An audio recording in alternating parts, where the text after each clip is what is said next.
We don't need one of these. You don't ever need one of these. This is a useless piece of equipment that's taking up space in your cabinet. Valuable real estate.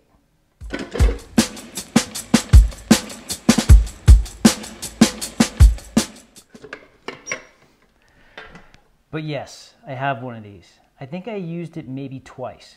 We sold our house, we bought a trailer, we lived on the road, had a great adventure. And this is one of those things where it's like, well, am I gonna be able to cook rice inside the RV? Yes, I can. It's not a problem, it's easy. I think these things provide inconsistent results and they rob you of the skill of learning how to use this thing and fire, which is really important. Okay, so we're gonna make some rice today. Really simple, absolute fundamental skill is knowing how to cook rice in a pot on the stove and just really nail it. And a big piece of this is knowing the ratio, and usually the bag of rice will tell you the ratio. So you don't need to know how big this thing is. It could be a cup, it could be 3 cups, it could be a half a cup. But if the ratio is 1 part rice and 2 parts water, you don't need to have a cup or a 3/4 measure. You just need 1 of these and then 2 of these of water. And then salt. So here we go, let's make some rice.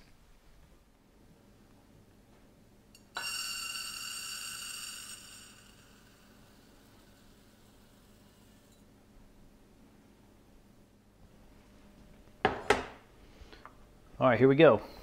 We gotta wash our rice. Cold water. We're gonna fill up the pot. Some water, we're gonna mix the rice around. And we're just, trying to wash off some of the starch. This is gonna make some nice sticky rice. I'm using a short grain, the sushi style rice. It's just kind of what we like. We like this one and Jasmine rice, lots of different kinds of rices. Green jade rice is great, and then every once in a while like a short grain black rice. And you can see the water getting cloudy. I'm gonna drain it. And I'm just gonna go one more time, twice is enough. We're not making actual sushi, so I don't need to go a good 3 times. And you can kind of just grab it in your hands and move it around. I'm not trying to crush it. I'm just moving the rice in the water. And if we were doing sushi rice, we'd probably go until it was a little bit more clear. So it's less cloudy this time. And we'll drain it again. Get all my rice out of the pot. Yeah, a little rinse, right? And then we're gonna drain it. I'm gonna give it 7-8 minutes to just kind of hang out and drain some of the water out of it. Okay, it's been like 8 or 10 minutes, and here's our drained rice. Dump out what's in the pot. And then we're going rice in the pot. And remember this guy? This is what I measured our rice in. I already put 2 of these in here just so we can be quick. You don't need to see me measuring out water. Okay, and then salt, right? That's it. 3 ingredients, all we need. And how much salt? Well, I know that that's about enough for the amount of rice I'm doing. I'm gonna stir it around, then I wanna taste it. And you're in control. You are the chef of your kitchen. It doesn't mean you have to wear an apron though. And we're looking for it to have some salt to it, but how salty is up to you. I'm looking for it to not taste like the ocean, because then you will have salty rice, but it should definitely taste seasoned. So here we go, on the stove.